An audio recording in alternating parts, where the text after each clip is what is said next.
wedi gweithio Menter y Busnes ers rhyw 8 mlynedd erbyn rwan.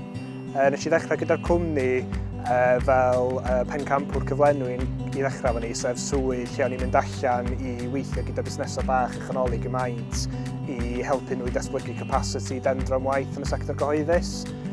Pan nes i gychwyn gyda Menter y Busnes, oedd o'n faes hollol newydd i mi fod yn onest, ond dwi wedi cael lot o gefnogaeth gan y cwmni i gael hyfforddiant yn fewnol gan gwahanol aelodau'r tîm. Dwi bellach wedi cymhwyso yn yr maes caffael sydd wedi galluogi fi i bwsio'n yrfa bach ymhellach. Dwi erbyn rwan yn Rheolwr datblygu busnes gyda Menter y Busnes.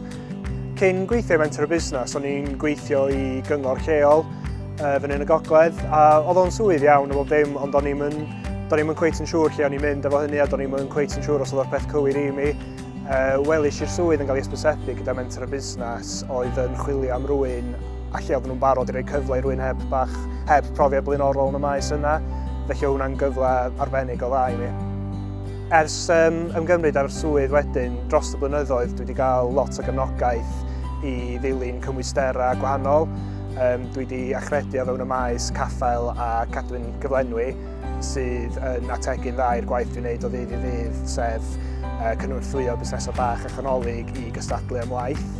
Ers hynny hefyd, mae yna nifer o gyfleoedd eraill wedi amlygu. Dwi wedi gwneud cymwyster o fewn y maes marchnata sydd wedi bod yn hynod o dda i amrywio'r gwaith dwi'n gwneud o ddydd i ddydd.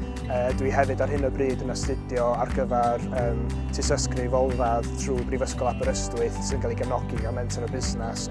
Be dwi'n mwynhau am Menter y Busnes ydy'r amrywiaeth yn y gwaith. Dwi'n cael nifer o gyfleoedd i weithio ledled Gymru gyda bob math o gleientiaid.